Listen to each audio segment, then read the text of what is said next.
Good morning, students. Let us do the second chapter of your English literature book, The Overcoat. And it has been written by Ruskin Bond. So, Overcoat is a story in which there is a boy, a young man, who has to go for a party. He meets the girl on the way, and let us find out who this girl is.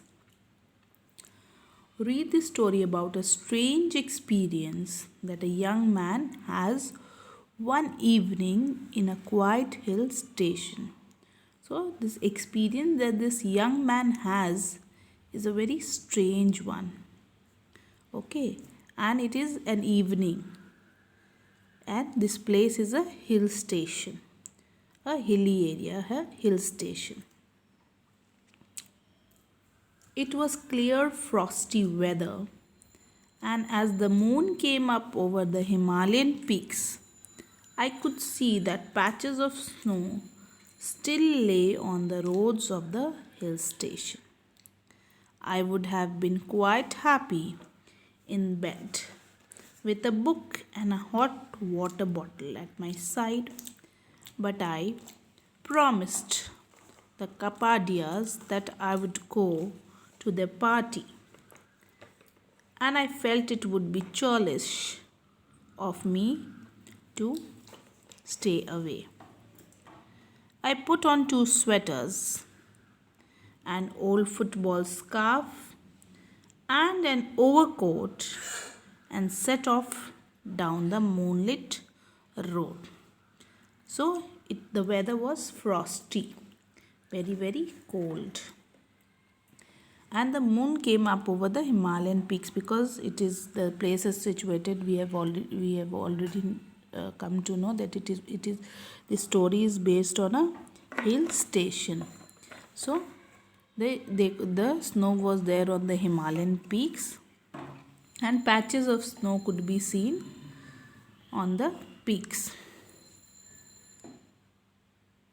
of the Himalayan peaks and also on the roads. He was very happy that he wanted to be at his home, and he wanted to be in his bed, cozy and warm. And he wanted to use that time in reading a book with a hot water bottle by his side so that he can relax and use this time for reading a book. But there was this neighbor that he had. They were Kapadias, the people they knew. Okay, and there was a party in their place. He didn't want to go, but he felt that it would be very mean, rude. Churlish is rude and mean if he stays back home and does not go to the party. So he just gets dressed up. He puts on 2 sweaters, an old football scarf, and a big overcoat, and he just walks down the road. Set off down and just walk down the moonlit. Moonlit means it is evening time, and there is already the moon is there, nice, and the light of the moon that is falling on the road. So it is called moonlit road. It was a walk of just over a mile to Kapadia's house, and I had covered about half the distance when I saw a girl standing in the middle of the road. So this young man, when he was going, and the distance was around a mile, so he saw that half the distance, when he was just half the distance, he saw that there was a girl standing in the middle of the road. Now what happens? Let's see.